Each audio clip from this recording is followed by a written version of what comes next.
Ice dish ખાતા પહેલા ચેતી જજો કે તમારા આરોગ્ય સાથે ચેડા તો નથી થઈ રહ્યા। આરોગ્ય વિભાગની ટીમે 16 જગ્યાએથી લીધેલા સેમ્પલમાંથી રિપોર્ટમાં 3ના નમૂના ફેલ આવ્યા છે।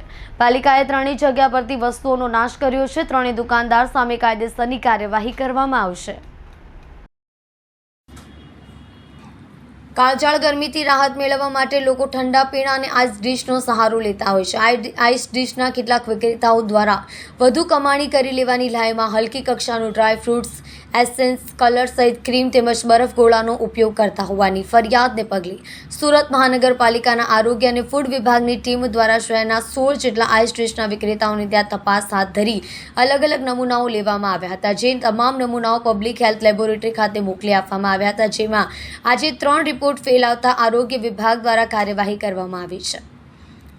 સિંગણપુરમાં જેબી આઈસ ડિશ, અડાજણના રજવાડી મલાઈ ગોલા અને રાજ આઈસ ડિશના સેમ્પલ ફેલ નીકળ્યા છે, જ્યારે અડાજણ રજવાડીમાં મિલ્ક ફેટની માત્રા ઓછી, રાજમાં ક્રીમના નમૂના ફેલ તો જેબીમાં ઓરેન્જ સિરપ ફેલ થયા છે। પાલિકાએ 3 જગ્યા પરથી વસ્તુઓનો નાશ કર્યો છે। 3 દુકાનદાર સામે કાયદેસરની કાર્યવાહી કરવામાં આવશે।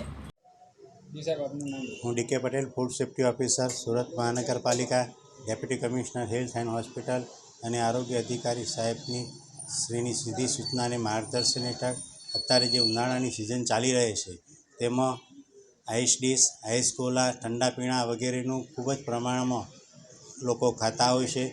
તો ફૂડ વિભાગની અલગ અલગ ટીમો બનાવી દરેક ઝોન વિસ્તારમાં નમૂના લેવાની કામગીરી હાથ ધરવામાં આવેલ। તેમાં કુલ 23 નમૂનાઓ લઈ પબ્લિક હેલ્થ લેબોરેટરી સુરત મહાનગરપાલિકાને પૃથ્થકરણ સારો મોકલાવી આપવામાં આવેલ। આ કુલ 23 નમૂનાઓ પૈકી કુલ 3 નમૂનાઓ એ ક્રીમ અને સિરપના જે the food safety and standard act 2006 અન્વયના ધારાધોરણ મુજબ માલુમ પડેલ ન હતા।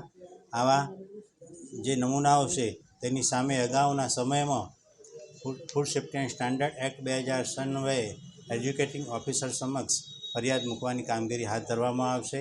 આ નમૂનાઓમાં મિલ્ક ફેટનું પ્રમાણ જે કાયદા મુજબ હોવું જોઈએ તેના કરતાં ઓછું માલુમ પડેલ છે।